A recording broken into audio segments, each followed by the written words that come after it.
Ben de 3 yaşında anadan yetim kaldım. Ana dedim dedim de yandım oy, oy yanam oy,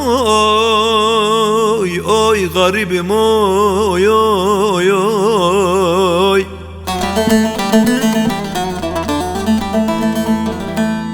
Yoksulluk yükünü sırtıma vurdum. Hayli bir zaman dolandım durdum oy, oy yanam oy, oy garibim oy, oy, oy.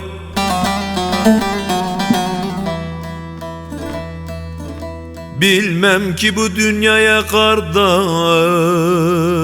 ben niye geldim? Oy, oy garibim oy, oy da yetimim oy, oy.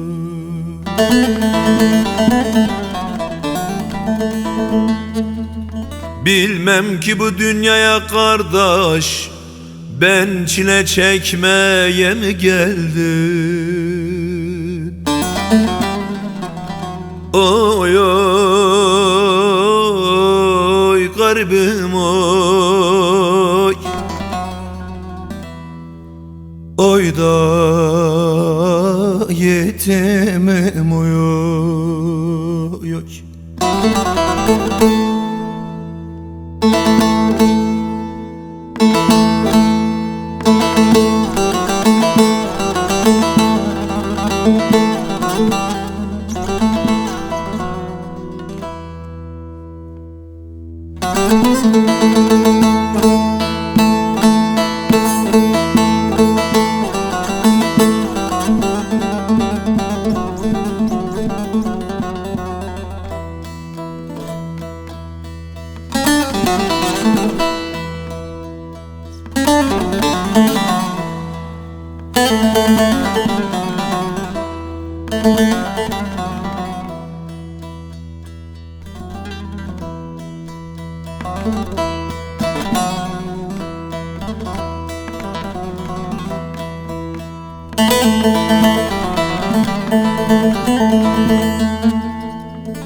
Feleğin elinden de kurtulam dedim. Peşimden geldi hep adım adım oy, oy anam oy,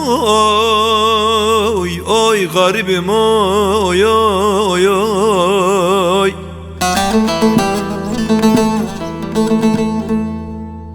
Ben de Şah Hüseyin'i Kerbela'yı pirim bildim.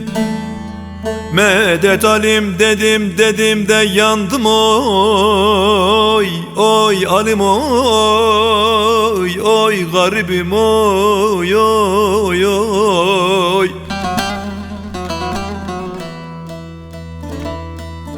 Bilmem ki bu dünyaya kardeş